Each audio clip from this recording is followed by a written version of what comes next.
신약 성경 30쪽에 있는 마태복음 18장 1절에서 10절.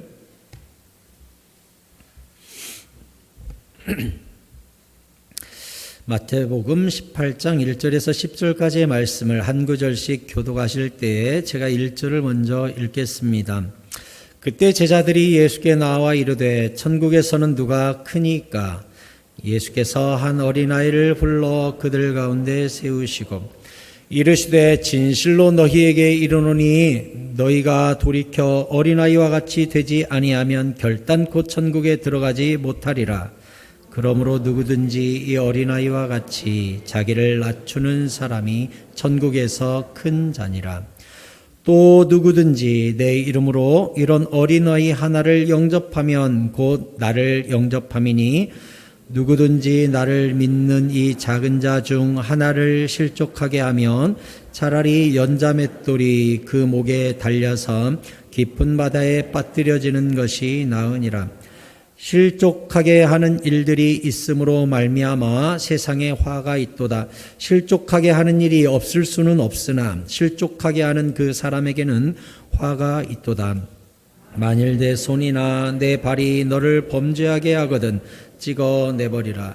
장애인이나 다리 저는 자로 영생에 들어가는 것이 두 손과 두 발을 가지고 영원한 불에 던져지는 것보다 나으니라.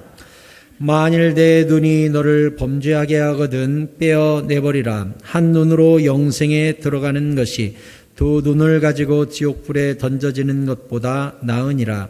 삼가 이 작은 자 중에 하나도 업신여기지 말라.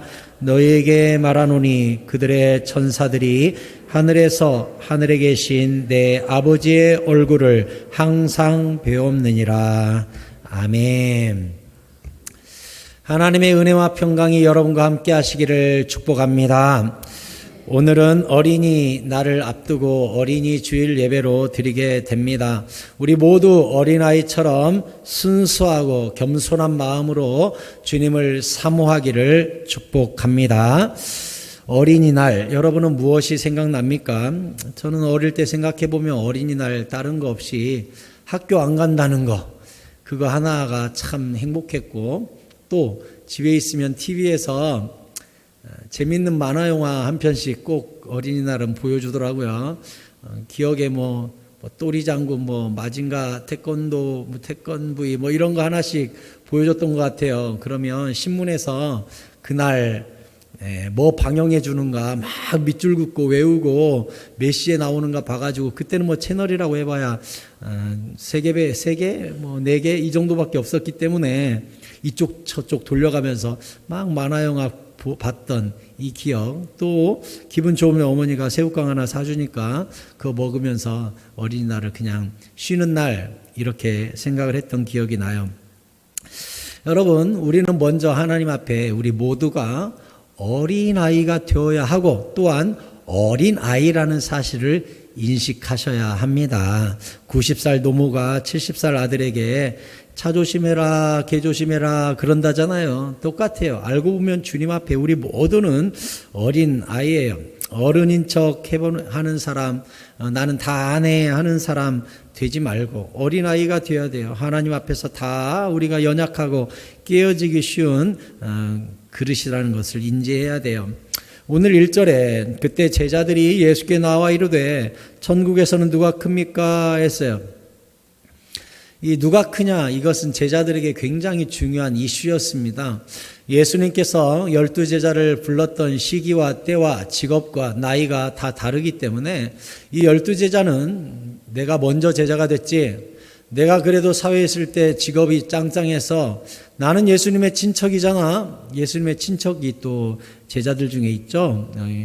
야고보나 요한이나 예수님의 친척들이었어요. 또 나는 나이가 많잖아. 또 베드로 같은 경우는 그런 생각할 수 있겠죠. 나는 예수님의 오른팔이잖아, 수제자잖아, 무슨 말 하시려면 다 나 시키잖아. 그러니 예수님 12제자는 서열이 정해지지가 않았고, 서열 다툼이 심지어 예수님이 십자가에 못 박혀 죽으시기 전날까지도 서열 다툼했다고 성경이 기록하고 있어요. 그래서 심지어 성만찬 자리에서 그 당시 은밀하게 모인 자리였기 때문에 종이 없었고 발 씻어줄 사람도 없었죠. 서로 눈치만 봅니다. 그래도 서열이 내가 높지, 그래도 내가 나이가 많지, 그래도 내가 예수님 오른팔이지, 내가 예수님 친척이지, 내가 먼저 부름받았지, 이런 마음으로 서로 누가 발을 씻어주나 서로 눈치 보고 있었다고 성경이 기록하고 있고, 실제로 예수님이 씻어주셨죠. 이렇게 12 제자들은 누가 서열이 우선이냐, 이 부분에 대해서 예민할 수밖에 없었던 이유가, 예수님이 메시아 되심을 이들은 어떻게 받아들였냐? 로마로부터 뭔가 신기한 능력과 기적과 또 예수님을 지금 따르는 수많은 백성들의 세를 모아서 로마로부터 해방을 시켜줄 메시아로 생각했고, 해방되어서 예수님이 왕에 오르시면 12 제자 입장에서는 누가 오른쪽에 누가 왼쪽에 앉느냐, 누가 예수님 측근에서 좌의정이 되고 우의정이 되느냐, 이 부분에 대해서 예민할 수밖에 없었습니다. 예수님의 십자가로 말미암은 온 우주의 주요 왕이 된다는 생각은 꿈에도 생각을 못하고, 예수님이 로마로부터 해방돼서 왕이 됐을 때 우리가 누가 왼편 누가 오른편에 앉느냐, 이것에 대해서만 잔뜩 고민이 있었습니다. 그래서 이제는 천국을 믿고 있으니까 무슨 생각까지 하냐, 예수님 천국에서는 그렇다면 누가 커요? 이 땅에서 우리가 아직 서열이 정리가 안 됐는데 죽어서 천국 가면 거기서 이제 영원히 서열이 정해지는데 그 서열을 좀 알아야 되겠다. 천국 가면 누가 예수님 오른편 왼편에 앉아서 누가 더 큰 자리에 앉게 되는지 좀 가르쳐달라, 예수님께 그렇게 얘기했어요. 예수님은 이 12 제자들의 행태를 보면서 참 답답하시죠. 그 해방이 그 해방이 아니고, 그 메시아가 그 메시아가 아니고, 그 왕이 그 왕이 아닌데, 그래서 예수님이 답답한 마음에 어린아이 하나를 세웠어요. 2절에 예수께서 한 어린아이를 불러 그들 가운데 세우시고 3절에 이르시되, 진실로 너희에게 이르노니 너희가 돌이키라는 말은 너희 생각을 바꿔서, 너희가 지금 교만한데 그 교만한 마음을 겸손으로 바꿔서 어린아이들과 같이 되지 아니하면 결단코 천국에 들어가지 못하리라. 제자들의 질문은 뭐였죠? 천국에서 누가 큽니까? 라고 물어봤는데 예수님의 답변은 누가 크냐라는 답변을 주시기 전에 어린아이와 같이 되지 아니하면 천국에 들어가지도 못한다. 지금 이렇게 들어가는 것부터 순차적으로 말씀하셨어요. 주님께서 왜 어린아이처럼 천국을 받들어라 라고 이야기하신 것입니까? 우리가 잘 알다시피 어린아이들은 순수해요. 따지지 않아요. 연구하지 않아요. 꼬투리 잡지 않아요. A라고 말하면 A라고 그대로 받아들입니다. 복음도 누가 못 믿는 줄 알아요? 성경에도 나와 있어요. 너희 중에 학식이 많은 자가 있지 아니하고 돈 많은 자가 적다. 왜 그런 줄 아냐? 하나님은 연약한 자, 나약한 자, 가난한 자, 권력이 없는 자, 배우지 못한 자를 들어서 부자들을 부끄럽게 하고 지혜자들을 부끄럽게 하고자 하는 것이 하나님의 뜻이다. 이렇게 얘기했어요. 여러분, 누가 예수님을 그러니까 쉽게 받아들여요? 누가 복음을 쉽게 받아들여요? 없는 자, 부족한 자, 겸손한 자, 어린아이와 같은 자들이 예수님을 그대로 받아들여요. 내가 가진 것이 많은 사람일수록 예수 믿기가 힘들어요. 그래서 주님이 부자를 가리켜 뭐라 그랬어요? 부자가 천국 가는 것이 낙타가 바늘귀에 들어가는 것보다 힘들다. 왜 그렇게 이야기하죠? 어린아이의 반대말은 뭐냐? 내 것이 많은 자예요. 돈이 많고 학식이 많고 경험이 쌓이면 쌓일수록 복음을 받아들이기가 어려워요. 제가 10수년 전에 교회에서 부목사님으로 있을 때 유초등부 아이들 가르칠 때 초등학교 1, 2학년 유치부 담당으로 2년간 있었어요. 하루는 아이들에게 설교를 했습니다. 여러분, 예수님은 어디 계셔요? 그날 설교 주제에 대해서 쭉 이야기하고 아이들한테 예수님은 우리 마음속에 계시니까 우리 예수님께 기도하고 예수님께 순종해야 된다고 가르쳤어요. 예배 끝나고 초등학교 1학년 되는 어떤 아이가 저를 찾아왔어요. 목사님, 궁금한 게 있어요. 뭐냐? 목사님, 예수님이 우리 마음속에 계시다 그랬는데 저 예수님한테 헌금 드리려고 하는데 그럼 헌금을 먹어야 되냐고, 삼켜야 되냐고 저보고 묻는 거예요. 이 마음 안에 계신 예수님이 헌금을 받도록 내가 이 동전을 먹어야 되냐? 그럼 이 안에 계신 예수님이 그 헌금을 받아주시는 거냐? 이렇게 물었어요. 제가 얼마나 당혹스럽겠어요. 그게 아니고 하고서 이제 애한테 이렇게 설명을 했더니 그 아이가 그런 말을 또 하는 거예요. 목사님, 내가 그럼 물을 마시면 예수님이 이 속에서 물에 빠져가지고 허우적거리고 익사하면 어떡하냐고. 이 안에 예수님이 계신데 내가 어떻게 물을 벌컥벌컥 먹냐고. 조금씩 먹어야 될 것 같다고. 벌컥벌컥 먹으면 예수님이 이 속에서 물에 빠져서 이렇게 허우적거릴 것 같다고 아이가 그러는 거예요. 그러니까 예수님이 우리 마음속에 있다고 하니까 우리 아이 머릿속에는 이 마음이라는 곳이 이 심장 쪽에 있어가지고 예수님이 조그마한 어떤 요정처럼 들어가서 물 들어오면 아유 콜록콜록, 담배 피면 콜록콜록 하시고 이러시는 예수님으로 애가 받아들인 것이죠. 그 아이를 앉혀놓고 내가 그게 아니라 하고서 이렇게 설명할 때 얼마나 웃음도 나고 재밌었겠어요. 그리고 제가 느꼈어요. 이게 어린이구나. 어린아이는 복음을 그대로 받는구나. 여러분, 순종도 마찬가지예요. 말씀이 가라고 하면 가고 멈추라고 하면 멈추는 단순한 순종의 사람, 어린아이와 같은 믿음을 가진 자가 사실은 순종도 잘하고 천국에서 복도 훨씬 많이 누립니다. 사랑하는 성도 여러분, 어린아이가 되시기 바랍니다. 단순해지시기 바랍니다. 말씀을 말씀 그대로 받아들이시기 바랍니다. 분석하고 연구하고 해부하고 이래서 드릴 거야 저래서 저럴 거야 분석하지 마시고 말씀이 A라고 하면 A로, B라고 하면 B로 그대로 받는 어린아이와 같은 믿음 되시기 바랍니다. 여러분, 예수님이 십자가 위에서 우리 죄 때문에 대신 벌 받으시고 죽으셨습니다. 그래서 그 피가 우리의 모든 죄를 씻기셨으며 우리는 예수의 공로를 힘입어 오늘 죽어도 천국 가게 되었습니다. 예수 그리스도의 옷을 입고 천국 잔치에 들어가게 되었습니다. 믿으시기 바랍니다. 어린아이처럼 그대로 아멘하면 됩니다. 그런데 2000년 전에 죽었는데 왜 2000년 후에 효과가 나와? 왜 한 사람이 죽었는데 모든 인류가 용서함을 받아? 왜 하고 why 물음표 자꾸 붙이면 절대 못 믿어요. 절대 못 믿어. 말씀이 그렇다고 하면 믿는 거지. 여러분, 구봉서 씨 알아요? 코미디언 구봉서? 그분이 연예인 교회를 출발할 때 개척 멤버고 굉장히 독실한 크리스찬이죠. 장로님으로 돌아가셨어요. 구봉서 장로님이 가가지고 이렇게 복음을 그렇게 많이 전했대요. 동료 개그맨들, 코미디언들, 연예인들 전도를 이분이 굉장히 많이 했대요. 그래서 어떤 연예인 한 분 앉혀놓고 또 그날 밥 먹는 내내 예수 믿어야 된다고 이야기했대요.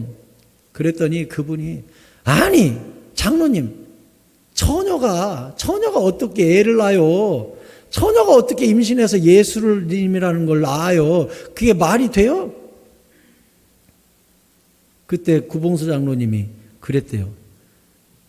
지 남편이 그렇대잖아. 왜 못 믿어? 요셉이 그렇대잖아. 요셉이 아무 일 없었는데 생겼대잖아. 하나님이 그렇대잖아. 본인이 그렇대잖아. 근데 왜 네가 그래? 본인이 그렇대는데.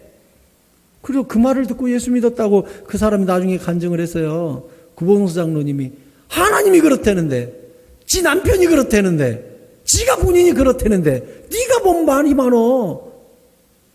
그 말 듣고 놀래가지고 교회를 다녔다는 거예요. 그 다음부터 그 연예인이. 무슨 얘기예요? 구봉서 장로님이 무슨 얘기한 거예요? 단순하게 믿어라. 그대로 받아들여라. 믿음은 그래요. 그냥 단순하게 받아들이는 사람이 말씀의 능력을 체험하는 거예요.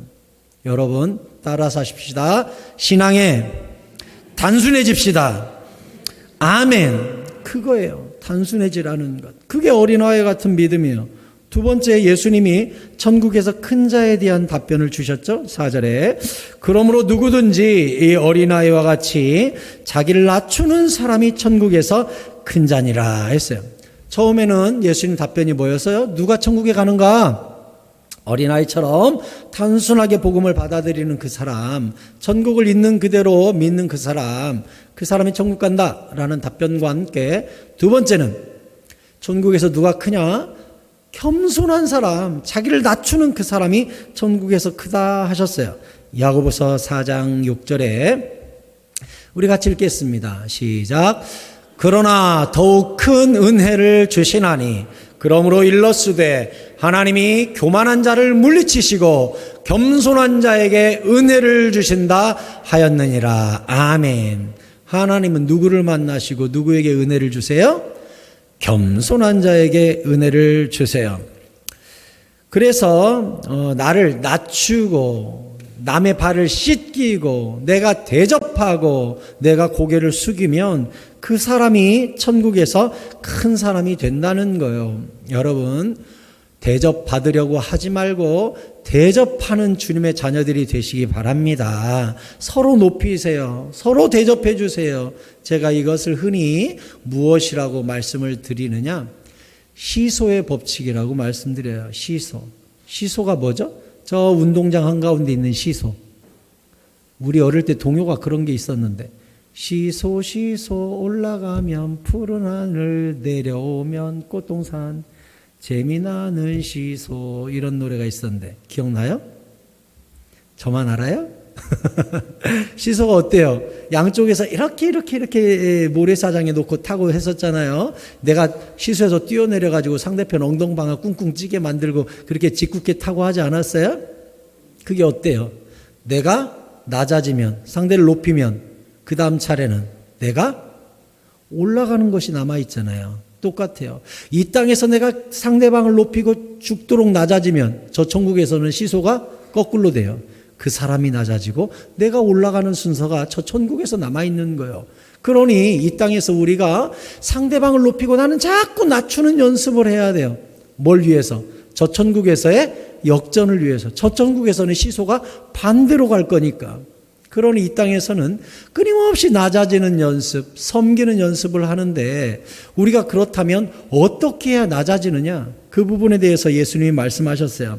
뭐라고 말씀하셨냐? 5절에 또 누구든지 내 이름으로 이런 어린아이 하나를 영접하면 곧 나를 영접하는 것이다 했어요. 자, 우리가 부부끼리도 상대를 높이기가 어렵고 자녀들끼리도 형님을 높이기가 어렵고 남매끼리 자매끼리도 남을 존중해주고 높이기가 어렵고 교회에서도 직분에 따라 서열이 생기기 쉽지 섬기기가 어려워요. 그러면 어떻게 해야 우리가 섬길 수 있냐고요? 어떻게 해야 내를 낮출 수 있냐고요? 그 비결에 대해서 예수님이 뭐라고 그 해답을 주셨냐? 그 상대를 뭘로 보라는 거예요? 예수님으로 보라는 거예요. 남편으로 보지 말고 아내로 보지 말고 누이로 보지 말고 동생으로 보지 말고 직분으로 보지 말고 초신자로 세신자로 보지 말고 모든 옆에 있는 이웃을 뭘로 보라는 거예요? 예수님으로 보라는 거예요. 그러면 기꺼이 섬겨진다는 거예요. 이게 옆 사람 말할 수는 없으니까 힐끔 한번 보세요. 예수님입니다. 이분 예수님이에요. 예수님 섬겨드리세요. 이 부분을 외모로 예수님 하나도 안 닮았는데 여잔데 이렇게 생각하지 말고 예수님 뭐라고 말씀하셨어요? 옆에 있는 이 사람을 섬기면 예수님을 섬기는 거다. 냉수 한 그릇이라도 대접하면 예수님에게 대접하는 것이고 예수님이 그 냉수 한 그릇에 대해서 반드시 갚아줄 거다. 이렇게 얘기했잖아요. 그러니까 우리가 영적인 개안 수술, 라식 수술을 우리 다 해야 돼요. 눈을 딱 바꿔야 돼요. 안경을 써야 돼요. 수술해야 돼요. 어떤 수술이요? 옆 사람을 볼 때 모두가 예수님으로 보이는 수술을 전부 해야 돼요. 그래서 볼 때마다 아니야. 남편으로 와 있지만 예수님이야. 아니야, 아내로 와 있지만 예수님이야. 아니야, 내 새끼로 와 있는 것 같지만 예수님이야. 이렇게 받아들이고 그들을 계속 섬기면 금방도 얘기했듯이 시소의 법칙처럼 섬긴 것 이상으로 저 천국에서 우리에게 다 하나님이 갚아주신다는 거예요. 특별히 어린이 주일입니다. 우리 교회의 다음 세대를 우리가 예수님 섬기듯 섬기고 그들의 미래에 투자하고 그들을 신앙으로 잘 양육시키는 부모 세대가 될 수 있기를 바랍니다. 아까 동요 이야기를 했는데 우리가 알고 있는 동요 중에 어린음악대라는 동요가 있습니다. 기억납니까? 따따따 따따따 주먹순으로 따따따 따따따 나팔부입니다. 우리들은 어린 음악대 동네 안에 제일 가지요. 머릿속에 멜로디가 떠오릅니까? 2절이 있어요. 2절이 쿵따따 쿵따따 둥근 차돌로 쿵따따 쿵따따 북을 칩니다. 구경꾼은 모여드는데 어른들은 하나 없지요. 참, 저는 이 가사 별로 의식하지 않고 초등학교 때 배웠던 것 같아요. 그런데 제가 결혼하고 이제 아이를 키우면서 아이들에게, 우리 애기들에게 이 동요를 틀어줄 때 이 가사를 듣고 깜짝 놀랐어요.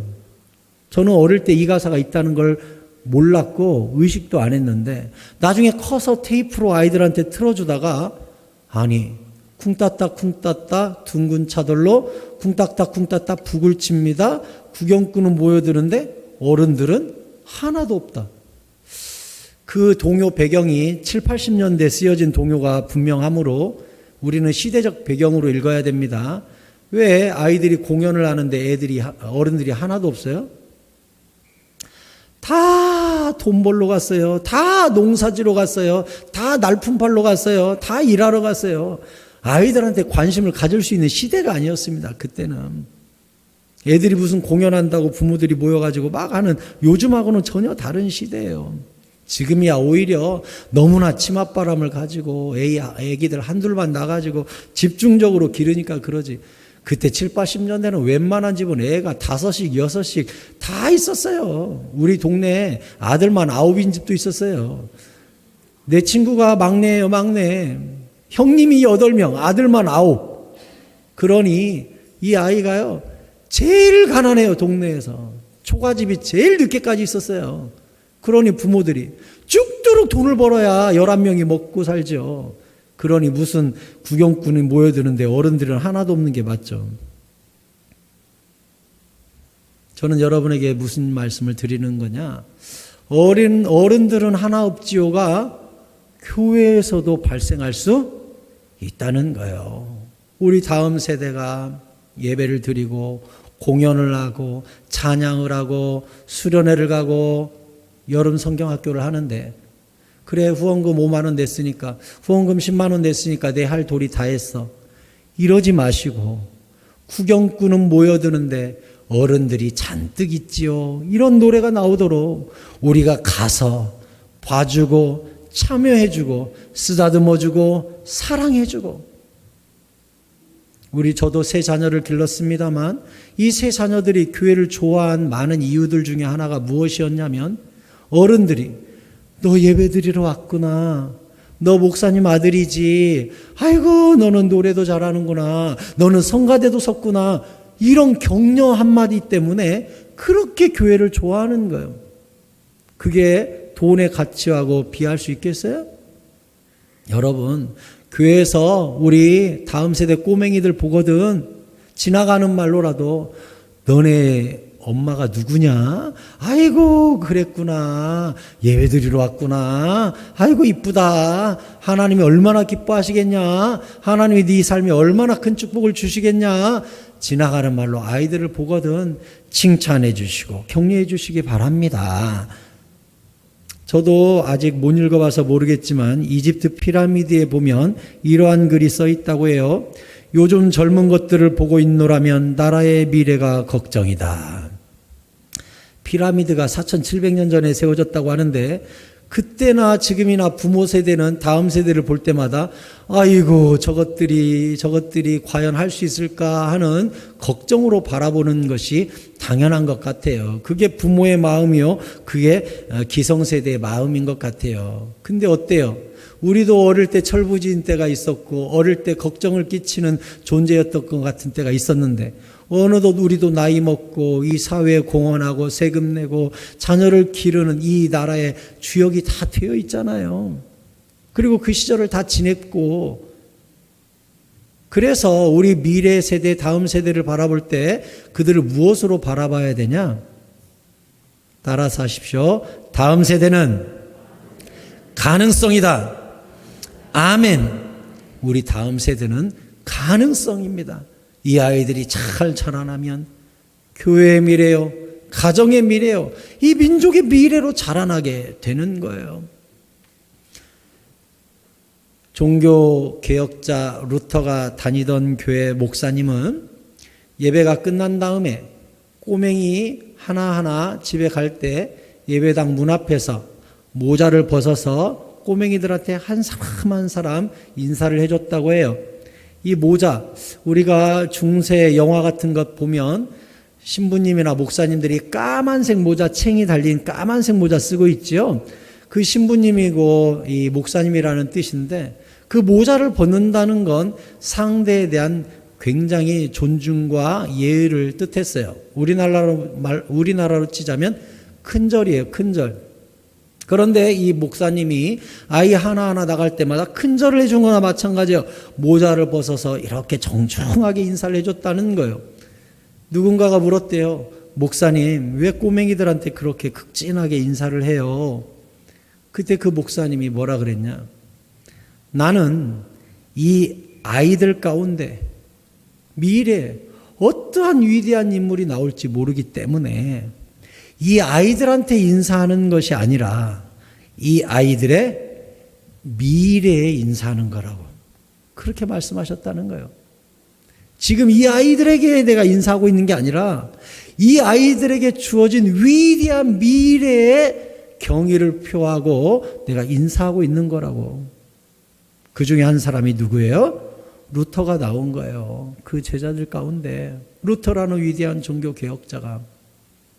여러분, 우리 가정에 있는 우리 자녀와 우리 손주와 우리 미래 세대, 다음 세대가 우리 눈에 위대한 가능성으로 보이게 되기를 축원합니다. 우리 아이들을 그렇게 바라보지 마시고 위대한 가능성, 이 민족의 미래, 가정의 미래, 교회의 미래로 바라보세요. 탈무드에 보면 이런 말이 나옵니다. 하나님이 모든 가정에 계시다는 증거로 모든 가정에 어머니를 보냈다 했어요. 모든 가정에 예수님이 계시다는 증거로 모든 가정에 어머니를 보냈다. 탈무드가 이야기하고 있는 지혜예요. 여러분, 우리 자녀들이 처음으로 배우는 학교는, 처음으로 배우는 선생님은 부모님이에요. 특별히 어머님들. 남편들은 다 돈 벌러 가는 경우가 많기 때문에 집에서 양육과 교육을 책임지는 경우가 엄마들이 많잖아요. 엄마들을 통해 자녀들이 하나님을 경험할 수 있도록 엄마들, 아빠들이 자녀를 잘 신앙으로 양육해 주어야 돼요. 자녀들이 만나는 첫 학교는 가정이요, 첫 교사는 부모님이에요. 그래서 우리가 예수님을 잘 믿어야 합니다.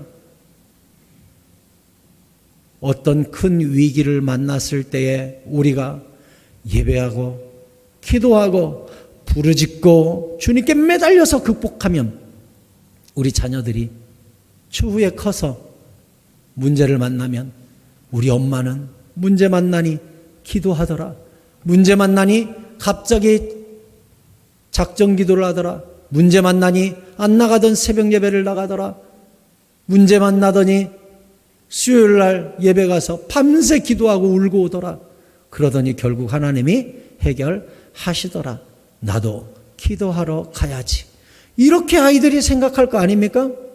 그런데 문제를 만났을 때에 선배 도와줘, 엄마 도와줘, 형 도와줘, 친구야 도와줘, 돈 좀 빌려줘, 너 아는 사람 없냐? 아이들도 위기를 만나면 엄마 도와줘, 아빠 도와줘, 형님, 언니, 친구, 선배, 스승. 똑같이 배우는 거예요. 부모가 어떻게 했느냐에 따라. 김구 선생이 그런 시를 자주 읊어주었다고 그래요.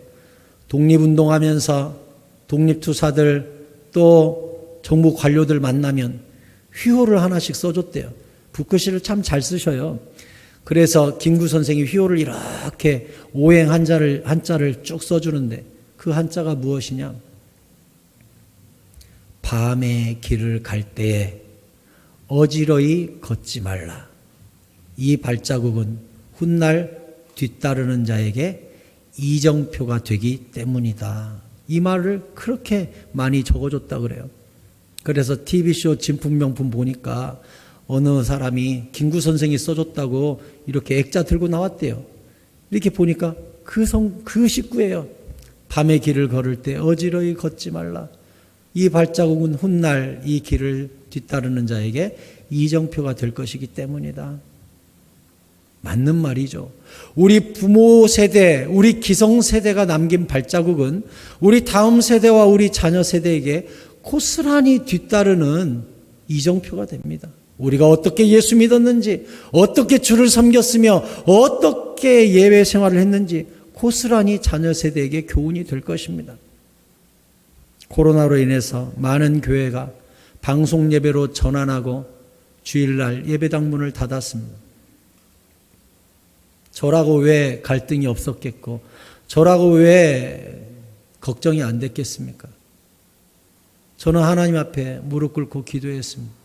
하나님, 우리 교회도 극심할 때 교회 문 닫고 방송 예배 전환하고 안 모이는 게 맞을까요? 주님, 제가 어떻게 결정하는 것이 옳습니까?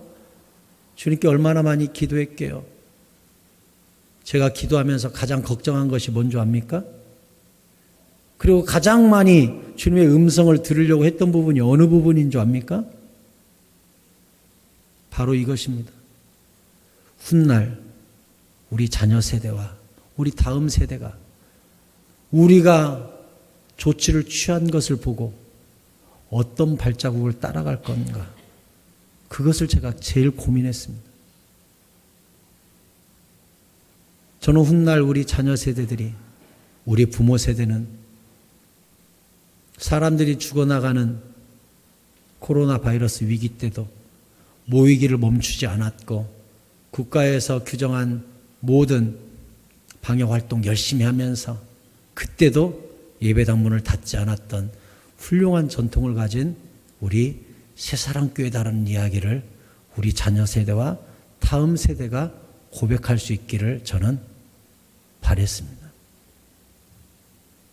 훗날 이것은 이정표가 되기 때문에 또 코로나 바이러스와 같은 위기가 올 때 우리 자녀 세대가, 우리 부모 세대도 뭐 쉽게 문 닫았잖아, 우리 또 그렇게 하면 되지 뭐, 이렇게 결정하지 않도록 그들이 고민하고 기도하고 우리가 남긴 발자취를 어떻게 재해석할 것인지 주님 앞에 모여서 기도하고 고민할 수 있는 좋은 전통을 남겨주는 것이 너무나 저한테는 큰 숙제였습니다.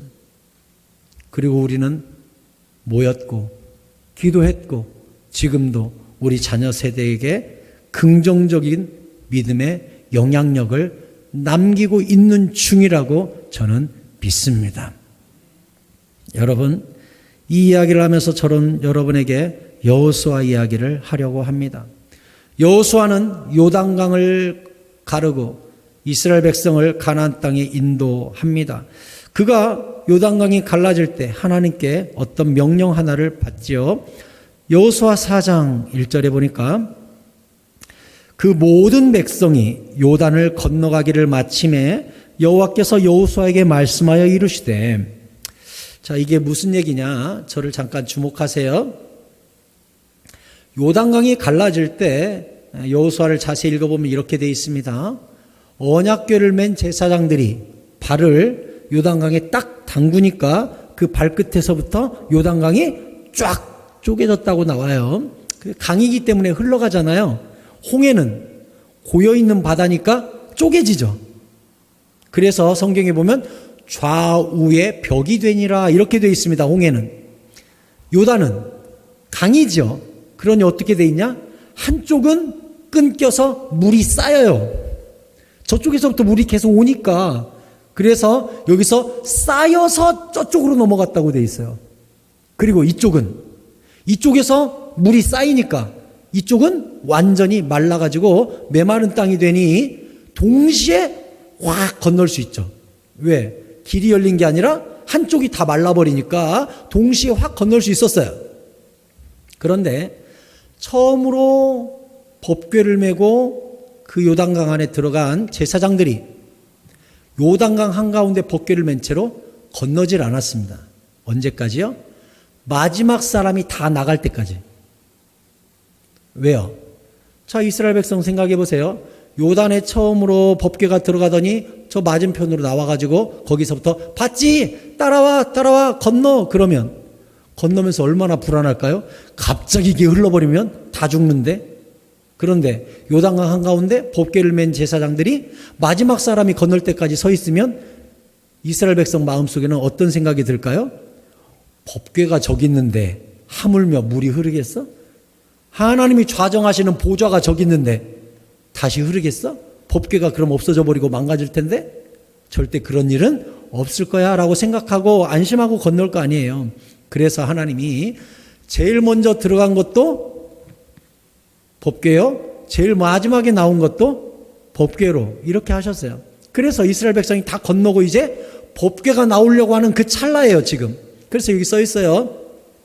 그 모든 백성이 요단을 건너가기를 마침에 여호와께서 여호수아에게 말씀하여 이르시되, 이제 다 건넜습니다. 백성의 각 지파에 한 사람씩 12사람을 택해서 그들에게 명령하여 이르기를 요단 가운데 제사장들의 발이 굳게 선 그곳에 다시 내려가서, 그러니까 지금은 제사장들이 나오지 않고 다 나왔어요. 백성은 건넜어요. 그리고 마지막으로 제사장이 법궤 메고 나와야 되는 시점에 거기서로 12사람을 보내라는 거예요. 그래서 요단 가운데 제사장들의 발에 굳게 선 그곳에서 돌 12개를 가지고 올라오래요. 그것을 가져다가 오늘 밤 너희가 유숙할 곳, 여기가 길갈인데 길갈로 가지고 올라와서 쌓아놓으래요. 좀 황당하지 않아요? 아니 지금 다 건너서 법궤만 나오면 되는데 다시 12명을 보내서 굳이 강바닥에 있는 큰 바위 12개를 짊어지고 나오래요. 여호수아가 이스라엘 자손 중에서 각 지파에 한 사람씩 준비한 그 12사람을 불렀습니다. 그들에게 이르되 요단 가운데로 들어가 너희 하나님 여호와의 궤 앞으로 가가지고 이스라엘 자손들의 지파 수대로 각기 돌 1개씩 가져다가 어깨에 매라. 어깨에 매라 한 걸로 보아 굉장히 큰 돌이죠. 이렇게 주먹만한 돌이 아니라 어깨에 맬 만한 큰 바위덩어리 하나씩을 메고 12개를 꺼내오래요. 그럼 이유가 나옵니다. 이제 6절. 이것이 너희 중에 표징이 되리라. 후일에 너희의 자손들이 물어 이르되 이 돌들이 뭐예요? 이 12개 돌은 어디서 갔대요? 라고 묻거든 그들에게 이르기를 요단 물이 여호와의 언약궤 앞에서 끊어진 적이 있는데 곧 언약궤가 요단을 건널 때에 요단 물이 끊어졌었다. 이 돌들은 이스라엘 자손에게 영원히 기념이 되리라 하라 하니라. 이게 뭐죠? 이제 성구 넣어주시고 저를 보세요. 여호수아가 이스라엘 자손들에게 또 하나님이 여호수아에게 이 명령을 주신 이유가 뭐예요? 요단강에서 돌을 끌어다가 12개를 쌓아놓고 나중에 이스라엘 자손들이 이 돌이 뭐예요? 그러면 야, 이 돌 색깔을 봐. 땅에 있는 거하고 다르지? 사실은 저 강바닥에 있던 거다. 아니 강바닥에서 어떻게 저기 큰 무거운 돌을 누가 잠수해서 꺼내요? 신기하지? 누가 잠수해서 꺼낸 게 아니거든. 우리가 걸어가서 갖다 아니 어떻게 저 강에 들어가서 돌을 걸어가서 가져와요? 법궤로 인해서 강물이 끊어진 적이 있는데 그때 우리가 여기 가나안 땅을 하나님이 문을 열어주셔서 들어온 거 아니냐. 그때 꺼내온 돌이 이거야. 그러니 후손들은 요단강이 끊어진 경험을 못했잖아요. 그러니 돌을 보고 증표를 삼으라는 거예요. 그러니까 하나님과 여호수아가 집중했던 건 뭐예요? 여호와를 경험한 경험이 세대 단절이 일어날까 봐 그걸 걱정했어요. 다음 세대가 증표를 얻고 다음 세대에게 믿음이 전수돼야 되는데 그것이 끊길까 봐 그걸 걱정한 거예요. 그래서 여호수아가 죽을 때 이렇게 유언을 해요. 여호수아 24장 14절에 이렇게 유언을 합니다. 그러므로 이제는 여호와를 경외하며 온전함과 진실함으로 그를 섬겨라. 너희의 조상들이 강 저쪽과 애굽에서 섬기던 신들을 치워버리고 여호와만 섬기라. 만일 여호와를 섬기는 것이 너희에게 좋지 않게 보이거든 너희 조상들이 강 저쪽에서 섬기던 신들이든지 또는 너희가 거주하는 여기 가나안 땅에 있는 아모리 족속의 신들이든지 너희가 섬길 자를 오늘 택해서 섬겨라. 하지만 오직 나와 내 집은 여호와를 섬기겠노라. 할렐루야. 여호수아가 마지막 유언을 하면서 임종의 순간을 지키러 온 지도자들에게, 야, 여호와가 마음에 안 들거든 아무리 족속의 신이나 강 건너편에 있는 신이나 아무 신이나 섬겨라. 하지만 나와 내 집은, 나와 내 자녀는, 내 친척들만큼은 오직 여호와를 섬길 것이다. 이렇게 유언을 했습니다. 우리의 유언이 되기를 바랍니다. 저는 앞으로 기회가 되면 여러분에게 가정신방을 코로나도 마무리되고 이모저모되면 신방을 하겠지만 하게 되면 액자 하나를 맞춰야겠다 생각해요. 좀 집에 가면 액자가 있으면 좋잖아요. 교회 액자가 있으면. 제가 생각을 합니다. 하나님, 어떤 성경 문구를 새겨갖고 갈까요? 저는 이 성경 문구를 세우고 싶어요. 오직 나와 내 집은 여호와만 섬기겠노라. 이게 우리의 영원한 고백, 우리 자손들의 고백이 될 수 있기를 바랍니다. 그런데 이 유언이 안타깝게도 여호수아가 죽고 나서 이루어지지 않았어요. 사사기 2장 6절에 보면 전에 여호수아가 백성을 보내매 이스라엘 자손이 각기 그들의 기업으로 가서 땅을 차지하였고 가나안 땅을 나눠줬지요.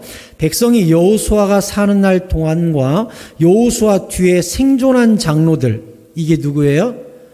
여호수아가 죽을 때 유언 들으러 와가지고 유언 들을 때 우리도 섬길게요 라고 고백한 그 사람들이 살아있는 날 동안에 곧 여호와께서 이스라엘 위하여 행하신 모든 큰 일을 본 자들, 요단강이 갈라지는 것을 체험한 사람들, 그 사람들이 사는 날 동안에는 여호와를 잘 섬겼어요.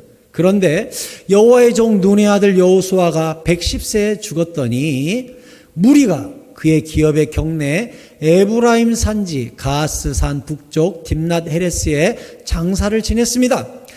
그 세대의 사람도 다 그 조상들에게로 죽었어요. 여호수아도 죽고 그 세대 장로님들도 다 죽고 기적을 체험했던 모든 세대들이 다 죽었어요. 그런데 그 후에 일어난 다른 세대는 여호와를 알지 못하며 여호와께서 이스라엘 위하여 행하신 일도 알지 못하였더라. 이렇게. 문제가 뭐죠?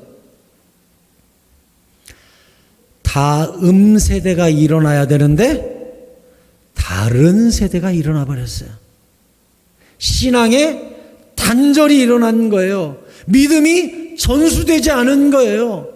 다음 세대가 나라를 세우고 다음 세대가 민족을 세우고 다음 세대가 교회를 세우고 다음 세대가 믿음으로 가문을 세워야 되는데 다른 세대가 나타나서 여호와를 배반하고 땅을 타락시키고 가문을 망가뜨리고 교회를 망가뜨리는 엉뚱한 다른 세대가 일어난 거예요.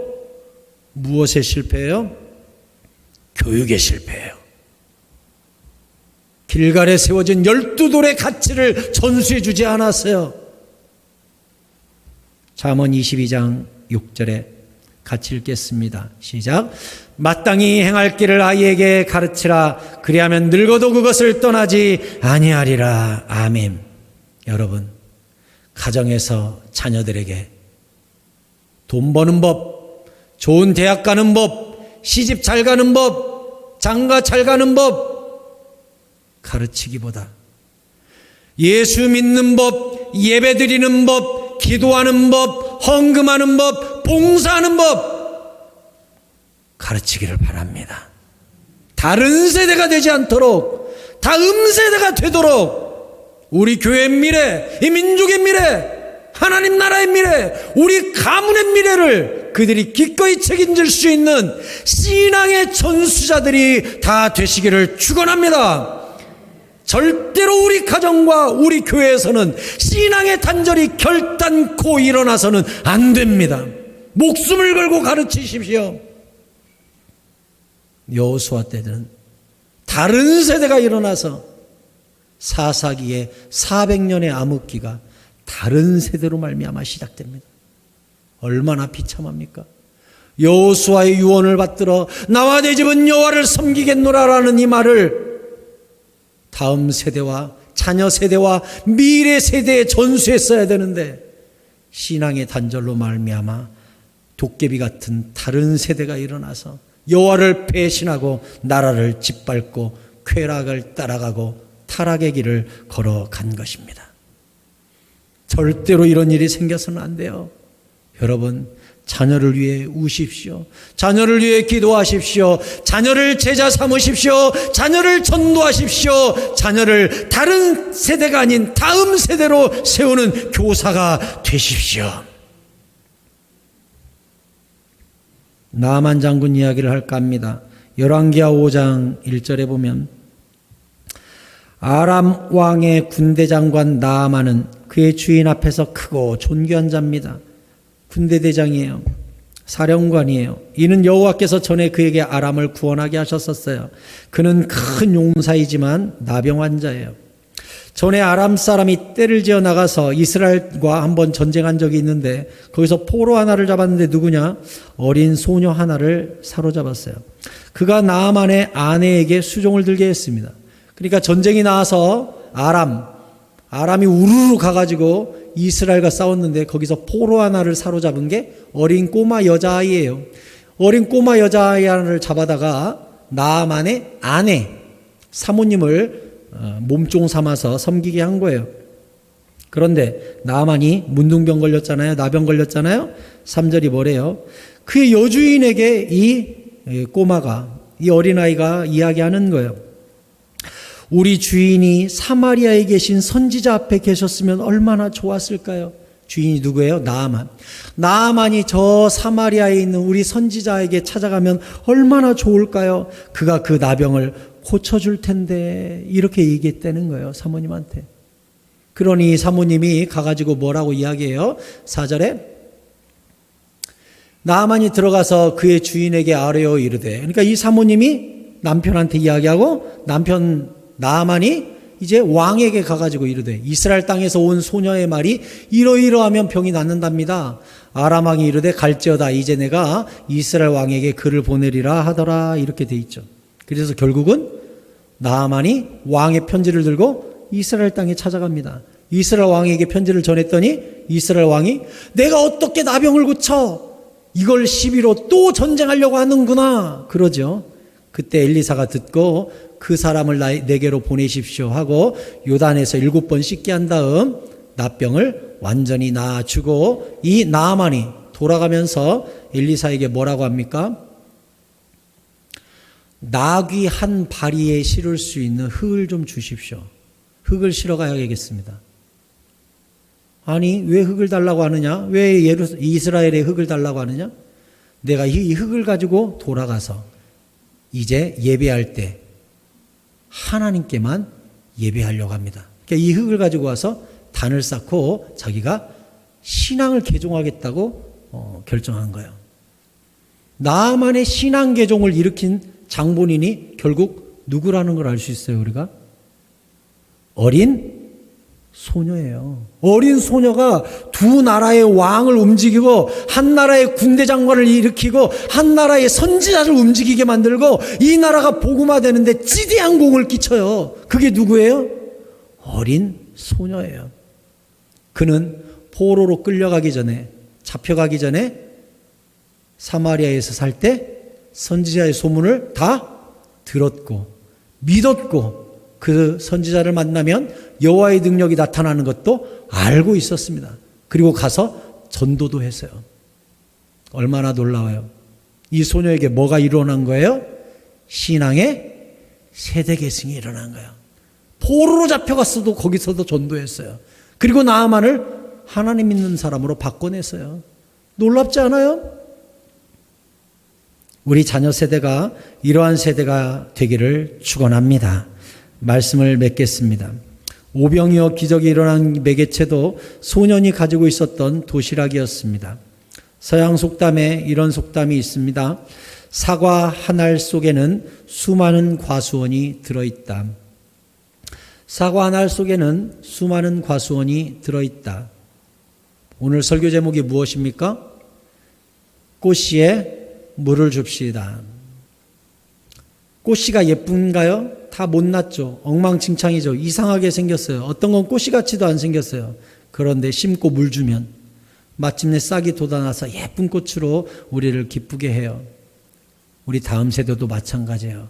지금은 가치 없어 보이고 못생겨 보이고 엉망진창인 것 같아도 우리 교회가 그들에게 관심을 주고 사랑을 주되 예수님을 섬기듯 돌보면 그들에게서 싹이 나고 잎이 돋고 꽃이 피고 열매가 맺어서 우리 가정의 미래를 책임지고 교회의 미래를 책임지고 이 민족의 미래를 책임지는 위대한 가능성으로 자라나게 될 줄로 믿습니다. 기성세대 여러분, 부모세대 여러분, 그들의 물이 되어주십시오. 걸음이 되어주십시오. 햇빛이 되어주십시오. 이정표가 되어주십시오. 우리보다 훨씬 예수 잘 믿는 기도의 세대, 예배의 세대, 성령의 세대가 우리 교회로부터 일어나게 될 줄로 믿습니다. 우리 같이 찬양하고 기도하겠습니다. 세상 모든 민족이 구원을 얻기까지. 우리 다음 세대를 생각하시면서 찬양하겠습니다.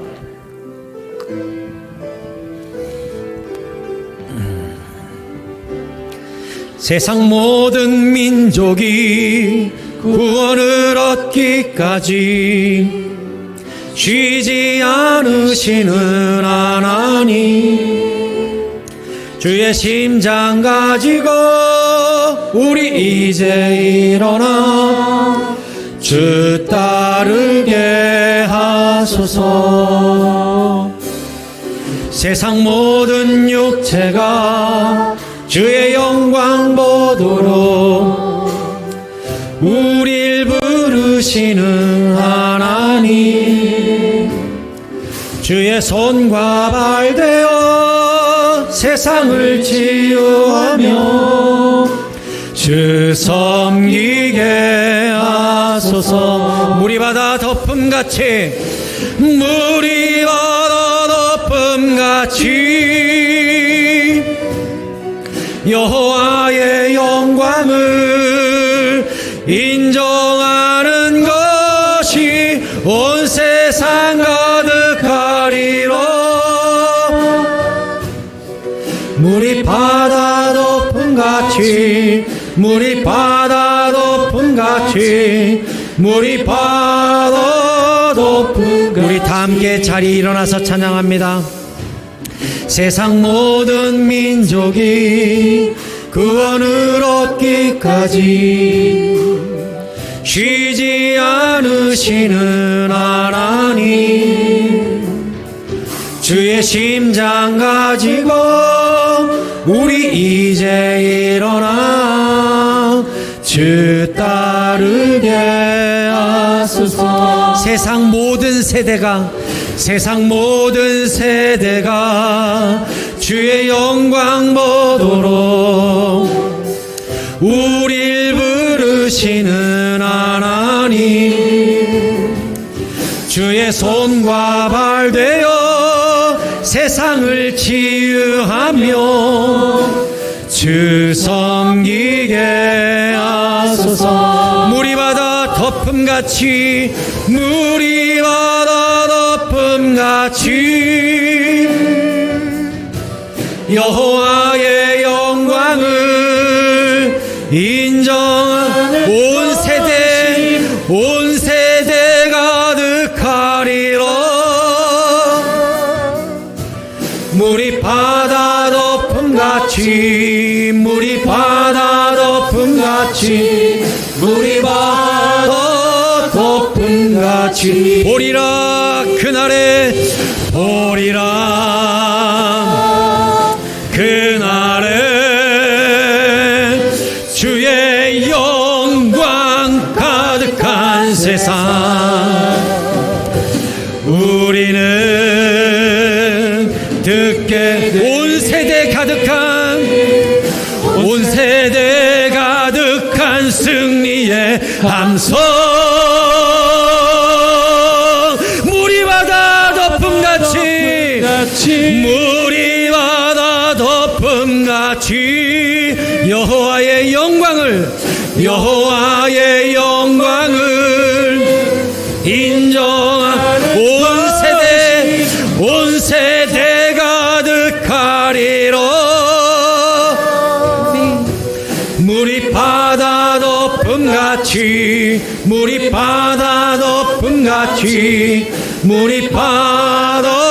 덮음같이 함께 기도하십시다. 여러분, 우리 가정에 있는 자녀 다음 세대와 우리 교회에 있는 우리 다음 세대, 이 민족의 다음 세대가 바라기는 다음 세대가 아니라 우리 교회를 책임지고 가정과 민족을 책임지는 위대하고 건강한 다음 세대가 되기를 축원합니다. 이 시간에 같이 기도할 때 주여 우리의 자녀와 우리 교회의 미래 세대가 일어나 교회를 책임지고 주님의 나라를 책임지는 위대한 가능성이 되도록 그들에게 기도와 예배를 건강하게 전수해주며 그들에게 신앙을 전수하는 건강한 주의 백성, 주의 가정들 될 수 있도록 인도해 달라고 주여 한번 부르고 기도하겠습니다. 주여 하나님, 우리 다음 세대가 일어나서 교회를 세우고 가정을 세우며 주의 나라를 책임질 수 있도록 인도하여 주시옵소서. 아버지, 다른 세대가 아니라 다음 세대가 되도록 인도하여 주시옵소서. 주여 우리 자녀 세대를 축복해 주시옵소서. 일으켜 주시옵소서. 신앙을 전수하게 하여 주시옵소서. 주여 우리 교회와 가정에 위대한 다음 세대가 일어날 수 있도록 인도하여 주시옵소서. 주여 우리보다 더 예수 잘 믿고 더 예배 잘 드리고 더 기도 열심히 하는 위대한 세대가 일어날 수 있도록 인도하여 주시옵소서.